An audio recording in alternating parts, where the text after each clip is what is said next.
আলাইকুম, আমি রিমু। এই তো ভালো মামা, আপনি ভালো আছেন? মামি ভালো আছে? মামা একটা না সমস্যা হয়ে গেছে। ওই আমাদের বাসার যে কাজের ছেলে ছিল, ও বাসার সবকিছু নিয়ে পালাই গেছে। হ্যাঁ, একেবারে বাসা খালি করে ফেলছে। কবে? মামা ওই যে কাল রাত পর্যন্ত সব ঠিকই ছিল, সকালবেলা উঠে দেখি সবকিছু খালি। না মামা, আমি সকালবেলা উঠে দেখি আম্মা অজ্ঞান হয়ে পড়ে আছে, মনে হয় রাতে তাহাজ্জুদের নামাজ পড়তে উঠছিল, আর বাদ বাকি সবাই তো ঘুম।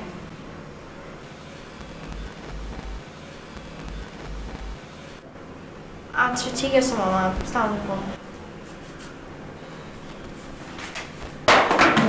ওই সবুজের বাচ্চারা যদি আমি পাই না, ওরে মাইরা আমি ওর ঘিলু বের করে ফেলাম। হারামজাদা, হারামজাদা কত বড় সাহস! তোর টাকা পয়সা তো তুই আমারই কইতি। তোর এমনি চুরি করার দরকার ছিল? আরে এমনি কেউ চুরি করে? পুরো বাসে খালি করে ফেলেছে বদমাশের বাচ্চা। আচ্ছা, আমি তোমাদের কালকে রাতে ওই বেটারে দেখছি। কোন বেটাকে দেখছো? বুঝতেছি না, আমি কি স্বপ্নে দেখলাম নাকি আসলেই দেখছি। কি হয়েছে বলবা আমাকে একটু? আমি মনে হয় কালকে রাতে একটা সাদা পরি দেখছি। কি দেখছো? সাদা পরি দেখলাম না চোর দেখলাম? আমার মনে হয় ওটাই চোর। দেখ,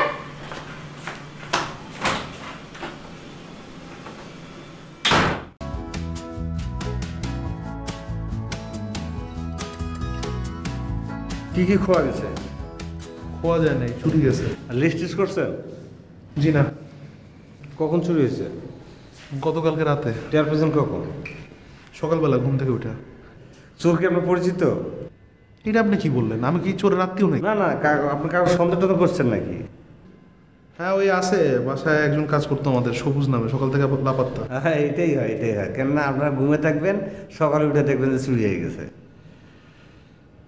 বাড়িটা তো মার্শাল্লাহ অনেক বড়। কত স্কোয়ার ফিট? 2000। কতদিন হয় বাড়ি করছেন? বছর খানেক। আশপাশ কোনো জায়গাটা খালি আছে? জানি না তো। কত রেট? আপনি কি এখানে জায়গার রেট জানতে আসছেন? যে কাজে আসছেন ওটা করেন। আচ্ছা আচ্ছা, লিস্ট টিস্ট করছেন? না রে ভাই, লিস্ট করি নাই। কখন চুরি হয়েছে? গতকালকে রাতে। টের পেয়েছেন কখন? সকালবেলা ঘুম থেকে উঠে। চোর কি আপনার পরিচিত? আরে ভাই কি বলতেছেন? চোর আমার পরিচিত হইতে যাবে কোন? না না না, ওই কাকুর সন্দেহ টন্দেহ করছেন নাকি? হ্যাঁ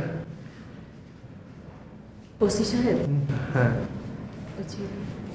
সবুজের কথাটা ওনারে বল। ওটাই বলতেছিলাম। আপনার আম্মা নাকি? জি। সালাম আলাইকুম। আম্মা তুমি ভিতরে যাও, আমি দেখতেছি। যাও যাও। ওইটাই, ওই আমাদের বাসায় একটা ছেলে কাজ করতো, ওরে সকাল থেকে পাওয়া যেতেছে না, লাপাত্তা। ও এটাই হয়। আপনারা ঘুমে থাকবেন, দেখবেন যে কাজের লোকরা সকালে চুরি হয়ে গেছে, ওইটা দেখবেন চুরি হয়ে গেছে। ঠিক আছে, তাহলে আপনি আসেন ওসি সাহেব, থানাতে লিস্ট। হ্যাঁ, আমাকে পাঠাচ্ছে। আপনার কিছু হলে আবার আমাকে জানায়। জি। বাড়ির কালারটা তেমন ভালো না, গুগু কালার। আমি বাড়ি করলে সবুজ কালার করবো, পুরা বাড়িটা সবুজ কালার করবো।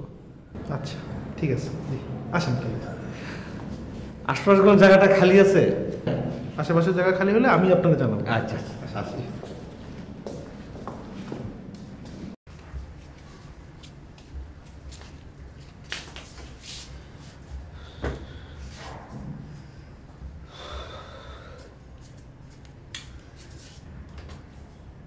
সবুজের কোনো একটা কাজ করবো, এটা তো মানতেও পারতেছে না। মানামানি কি আছে? যা করার তো করেই ফেলছে। নো, যেরকম ছেলে এরকম করার কথা না তো। আমরা কাজের লোকদের আদর শখ করে মানুষ করি, খাওয়াই পেলে বড় করি, আর তারাই মনিবের মাথায় বাড়ি মেরে চুরিদারি করে পালায়। আমার মনে হয় এই জায়গায় অন্য কারো হাত আছে। কার? বড় ভাইজানের। তোমার মাথায় কি গন্ডগোল হয়েছে? বড় ভাইজান কেন? না, এটা একটা খেলা। বড় ভাইজান হয়তো দেখা গেছে আলাদা একটা বাসা নিয়েছে, কারণ ফার্নিচার লাগবে, যার কারণে সেই জিনিসটা খেলছে। শোনো, তোমাকে যদি জিজ্ঞেস করা হয় ইরাক আমেরিকা যুদ্ধকে লাগাইছে, তুমি বলবো বড় ভাইজান লাগাইছে। হ্যাঁ, আমাকে বাসায় কি ইরাক আমেরিকার যুদ্ধের চেয়ে কম যুদ্ধ হয় নাকি? আম্মা বললো না কালকে রাত্রে 2টা সাদা কাপড় পরা কি জানি দেখছে। আমি না কালকে আমার রুমে আলনার সামনে সাদা কাপড় পরা কি যেন একটা দেখছি। আমি যখন কে কে করে চিৎকার করতেছিলাম, তখন দেখি এরকম করে নাচতেছে সাদা একটা কাপড়। তারপর আমি চিৎকার দিব, এর আগেই বেহুশ হয়ে গেছি। আচ্ছা ওই সাদা কাপড়ের সাইজটা কি এরকম ছিল? তো আমি সাইজ দেখবো কিভাবে অন্ধকারের মধ্যে? শুধু দেখছি একটা কাপড় এরকম এরকম নড়তেছে। তুমি যে বললা গত রাতে তোমার রুমে একটা লোক ঢুকছিল সাদা কাপড় পরা, ও কি তোমার গায়েটা হাত দিয়েছে নাকি? ঠিক আছে তুমি? আমি ঠিক আছি, হ্যাঁ তুমি কি কাপড় পরো যাও। কাপড় তো সব নিয়ে এসেছো, কি করো? তোমার কি এই কয়টা কাপড় নাকি? সুটকেস থেকে বের করে পরো না, যাও।